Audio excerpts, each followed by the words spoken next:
Hello बच्चों, नमस्ते। कैसे हैं आप सब लोग? उम्मीद है शानदार, जिंदाबाद, जबरदस्त होंगे।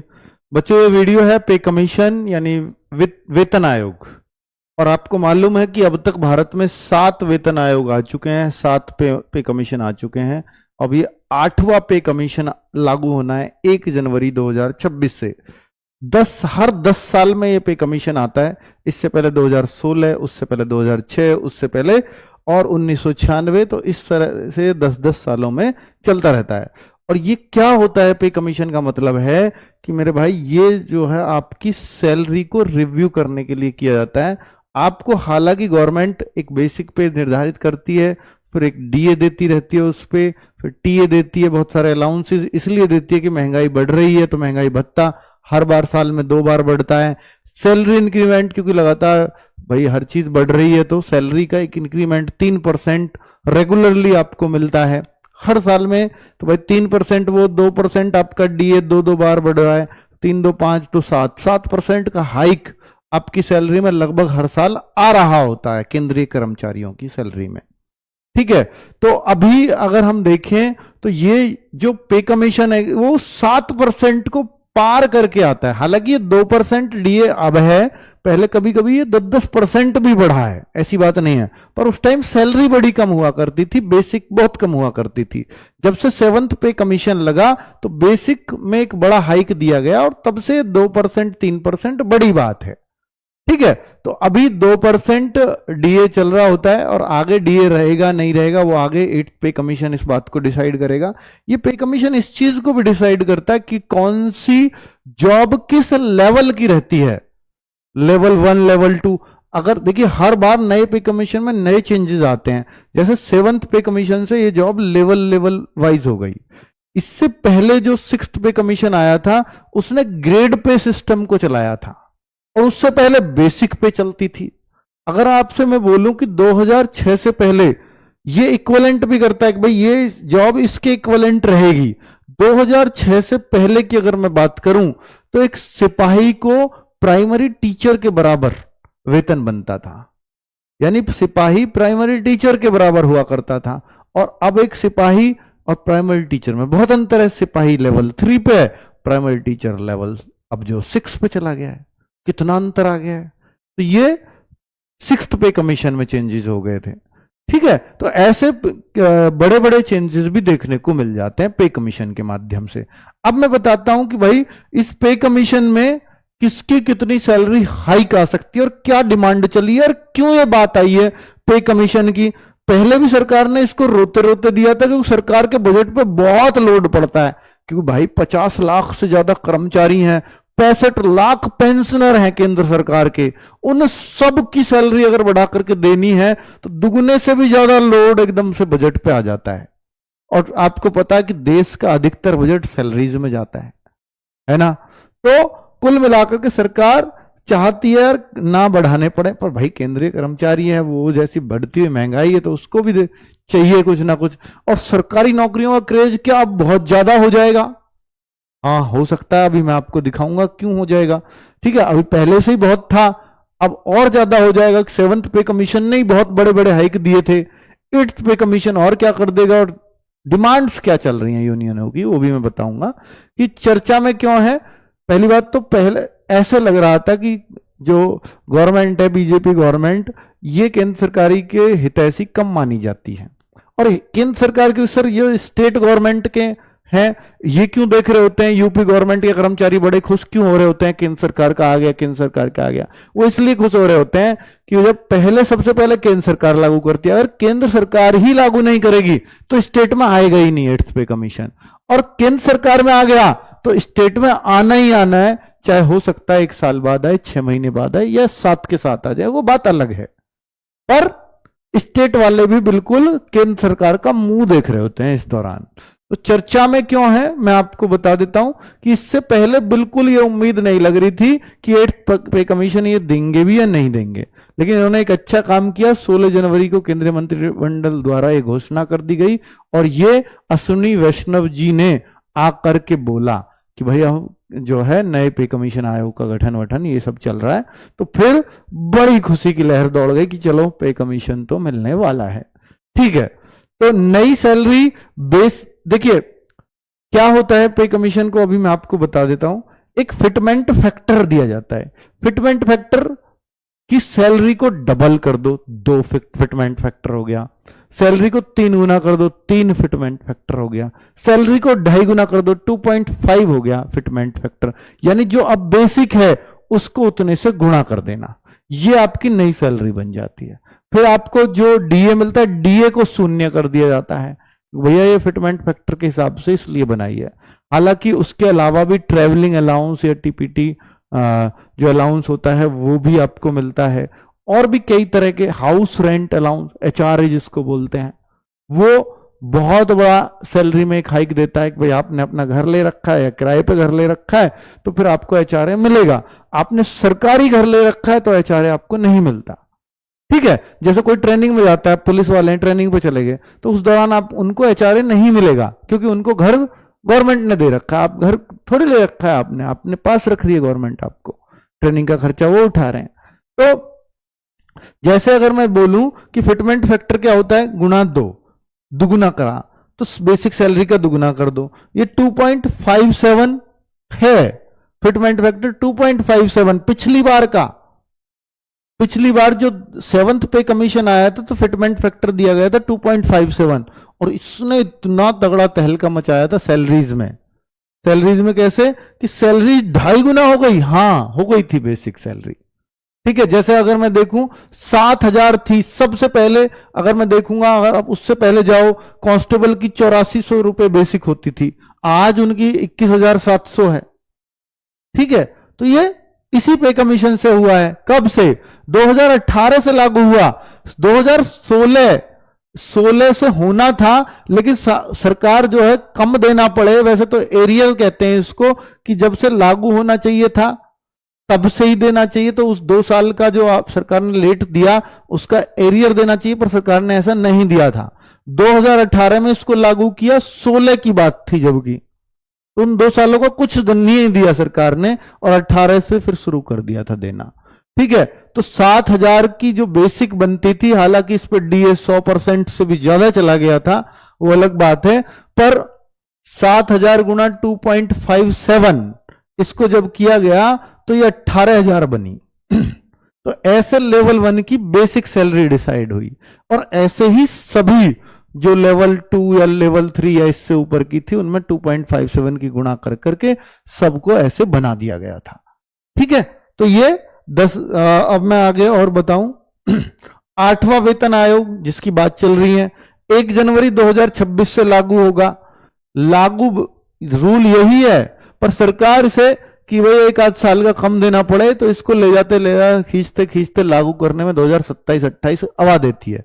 तरीका तो यह है कि अगर आप सरकार 2027 में लागू किया, मान लीजिए अप्रैल में, तो इतने दिन का सरकार जो है पीछे की बैकलॉग की सैलरी को एरियर कहते हैं, तो उस दौरान का जो अंतर है सैलरी में वो देना चाहिए सरकार को, पर नहीं दिया था पहले। तो ये सरकार की मर्जी पर डिपेंड करता है, जैसे भी है। ठीक है भाई, उन्होंने किस तरह से किया है। तो लगभग 50 लाख केंद्र सरकार कर्मचारी इस पर लाभान्वित होंगे, और 65 लाख पेंशनर को लाभ मिलेगा। 2026 तक स्थापित किए जाने की संभावना है। लागू होना ही चाहिए 1 जनवरी 2026 से, पर वो नहीं हो पाता। स्थापना बताते बताते 2027 भी ले आएंगे, और फिर 28 से हो सकता है लागू करें, क्योंकि 2018 में लागू किया है, तो इस वजह से मैं कह रहा हूं। 7वें वेतन आयोग में कर्मचारी संघों ने इतने फिटमेंट फैक्टर की मांग की थी, लेकिन इन्होंने दिया कितना? 2.57। मांगा था 3.5 गुना से ज्यादा करो सैलरी, लेकिन इतना दे दिया था। इस बार डिमांड कितनी है? अब भी 3+ की डिमांड है। तो भाई अगर 3 से ज्यादा की डिमांड है तो सर क्या 2.5 दे देंगे? नहीं लगता चांस। कितना देने का चांस लगता है वो भी बताऊंगा अभी। ठीक है, देखिए ऐसे ऐसे बन रहा, जो चांस बन रहे हैं, क्या है फिटमेंट फैक्टर और कितना असर पड़ेगा, तो ये फिटमेंट फैक्टर मैं आपको समझा चुका हूं, अब यहां मुझे समझाने की जरूरत नहीं है, क्योंकि इससे सबसे न्यूनतम सैलरी से न्यूनतम बेसिक से ही ये कैलकुलेट किया जाता है। अगर पिछली बार जितना दे दें तो 46,280, और कोई बताता है इस बार तो इतना मिलेगा, तो भाई इतना मिल जाए तो इसकी सैलरी 51,480 बेसिक बन जाएगी।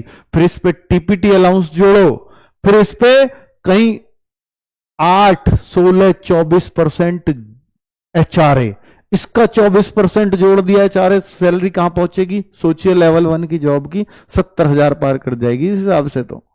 ठीक है, तो ऐसा तो मुश्किल है कि 18,000 वाले की 70,000 सैलरी बन जाए, क्योंकि आज की डेट में उसकी 34-35 बनती होगी 18,000 वाले की। डीए मिलता है ना 55%, इसलिए। चलिए, ऐसे होगी कैलकुलेशन, वो तो मैं आपको बता ही चुका हूं, ये पिछली वाली कैलकुलेशन है। अगर मैं और बताऊं कि भाई फिलहाल जो है कि एक 18,000 जैसे बेसिक सैलरी है किसी की, 18,000 लेवल 1 वाले की बात कर रहा हूं, लेवल 2 लेवल 3 की सबके अलग अलग। लेवल 2 की 19,000 800 या 900, 19,900 है। लेवल 3 की 21,700 है। लेवल 4 की 25,000 कुछ है। लेवल 5 की 29,000 कुछ है। तो लेवल 6 की 35,000 कुछ है। ठीक है, तो इस तरह से अलग अलग बनी हुई है। लेवल 7 की 44,900 है। तो इस सबकी अलग अलग बनी हुई है बेसिक सैलरी लेवल वाइज। ठीक है, तो मैं सबसे नीचे वाले लेवल की बात कर रहा हूं, 18,000। तो इस पे ही एग्जाम्पल दे रहा हूं कि जैसे आज की डेट में किसी की सैलरी बनती है तो इस पे 55% इसका डीए जोड़ा जाता है। डीए जो शून्य हो जाएगा नए पे कमीशन में, महंगाई भत्ता जिसको बोलते हैं। ठीक है, आगे डीएनएस अलाउंस अंग्रेजी में इसको बोलते हैं। फिर इसमें जैसे कोई दिल्ली जैसे शहर में रहता है तो 30% एचआरए, पहले 24 था अब 30 कर दिया है, 30% एचआरए बनता है। इसका 30% वो जुड़ेगा दिल्ली जैसे शहर में जिसकी ड्यूटी है, चंडीगढ़ जैसे शहर में ड्यूटी है, मुंबई में ड्यूटी है, चेन्नई में ड्यूटी है, तो उनमें 30% एचआरए बनता है क्योंकि ये महंगे शहर हैं। तो 5400 तो एचआरए ही बन जाता है, प्लस 55% इसका ये जोड़ोगे तो 18 पंजे 90, तो 9 9,500 रुपए ये बन जाएंगे। तो 18 9 27 5 32, तो सीधी सीधी है। फिर टीपीटी अलाउंस 3,000 कुछ वो बन जाएगा। तो इस तरह से ये भी सैलरी 35-36,000 के आसपास पहुंच जाती है आज की डेट में। लेकिन अगर ये फिटमेंट फैक्टर वाला लागू हो गया तो मैंने अभी 51,000 बना के आपको दिखाई, अभी और थोड़ा सा और डिटेल में समझाऊंगा इस बात को। तो ये चीजें इस तरह से काम करती हैं बच्चों। ठीक है, और ये भी एक बात चल रही है कि सरकार ने ये तो कम से कम इतना तो कर ही देगी, ये बोल रहे हैं कि अगर सबसे न्यूनतम भी दिया तो जो लेवल 1 वाला है उसको लेवल 2 वाला पकड़ा देंगे। वह अब लेवल 1 ये चलेगा 19,900 से, और लेवल 2 को लेवल 3 वाला दे देंगे, लेवल 3 वाले को लेवल 4 वाला।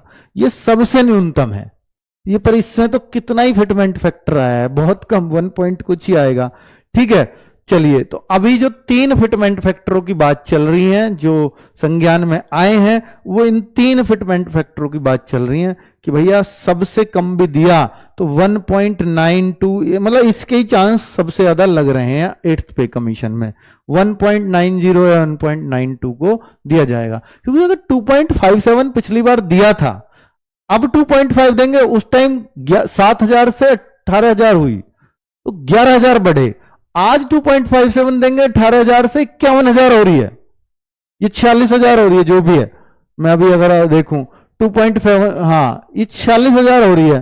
तो जब तो 7,000 से फिटमेंट फैक्टर से 11,000 बढ़ रहे थे, आज देखना कितना बढ़ रहा है, आज 28,000 बढ़ रहा है।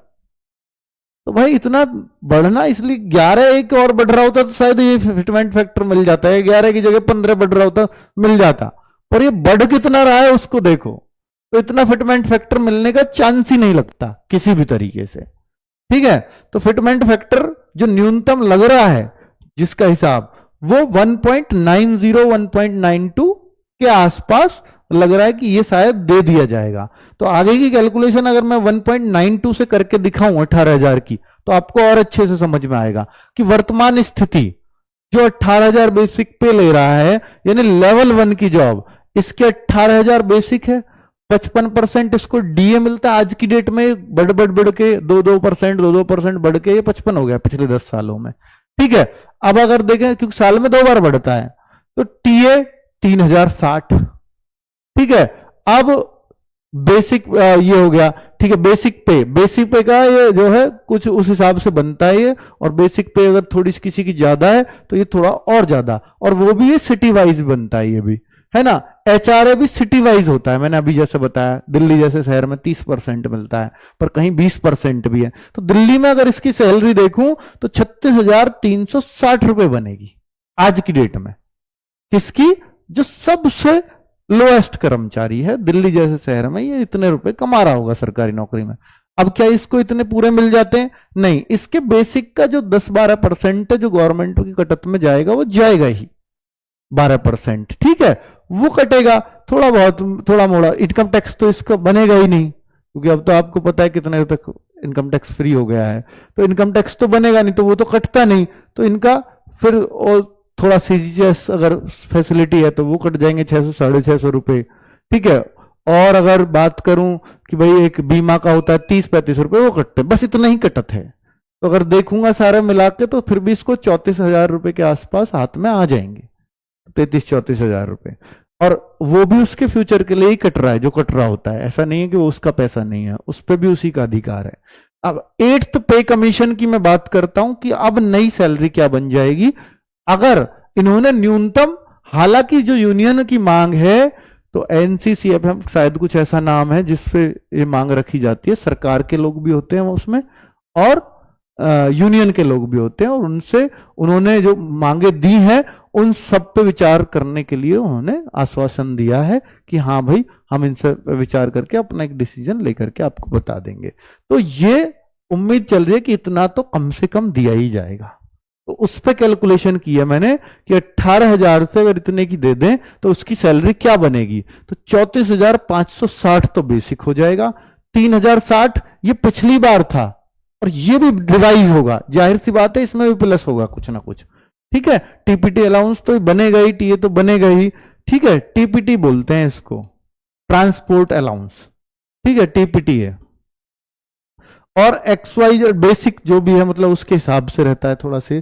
दूसरा 24% एचआरए जो बनेगा, जब इतनी बड़ी सैलरी होगी तो फिर 8, 16, 24 के स्लैब फिर से आएंगे, तो दिल्ली जैसे में 24% मिलेगा, फिर मैक्सिमम 24 पे ही जाएगा। और इसको एक कम ज्यादा कर सकते हैं, वो उनकी मर्जी है, ठीक है। तो अगर ये 24% बना तो 11,750, तो एक सैलरी बनेगी जो 36,000 थी वो 49,370। तो ऐसा ना कोई सोचे कि मेरी दुगुनी हो जाएगी, मेरी 3 गुनी हो जाएगी, फर्क भी पड़ा तो इतना ही पड़ेगा, इससे ज्यादा नहीं पड़ने वाला, ठीक है। और इस हिसाब से आप ना कैलकुलेट बाकी भी कर सकते हो। अगर थोड़ा बहुत और पड़ा है, अगर ये 50 से ऊपर जाती है तो वो यहां से यहाँ टीपीटी अलाउंस का कुछ पड़ जाएगा, फिर तो सर सही है, 50,000 पार हो रही है एक लेवल 1 के कर्मचारी की। अगर तो लेवल 2 और अच्छा जाएगा, लेवल 3 जो एक सिपाही होता है वो तो 70,000 पार कर जाएगा। जी हाँ, बिल्कुल कर जाएगा।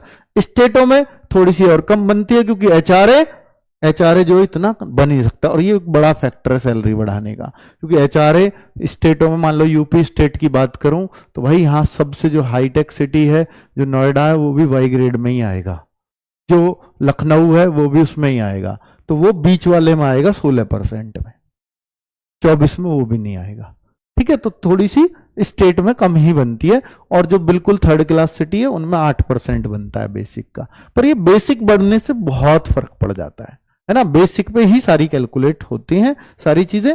तो अभी आपको चीजें समझ में आ गई हैं, तो ये कैलकुलेशन और करके दिखाई है इसको भी, किस किस तरह से ये बढ़ता है, क्या किस किस का होता है, वो सारा कैलकुलेशन करके आपको बता दिया गया है। चलो भाई, अभी मैं और दिखाऊं कि नहीं सर हमारा तो ज्यादा ही 1.92 से काम नहीं चलेगा, ज्यादा की डिमांड करेंगे तो भाई ये बने तो आपकी सैलरी, बेसिक सैलरी, फिर उसमें और भी अलाउंसेस मिला करके तो फिर आपकी ये बन जाती है बेसिक सैलरी। अब आपको कौन सा मिलेगा वो तो नहीं पता। तो अभी जो बातें हैं पे कमीशन की या अभी क्या स्थिति है, वो सारी चीजें मैंने आपको इसमें स्पष्ट रूप से बता दी हैं। काफी हद तक आपको चीजें समझ आ गई होंगी कि केंद्रीय कर्मचारियों की सैलरी कितनी बढ़ सकती है, और फिर इसके हिसाब से ही स्टेट में लागू होता है। थैंक यू वेरी मच साथियों, नमस्कार।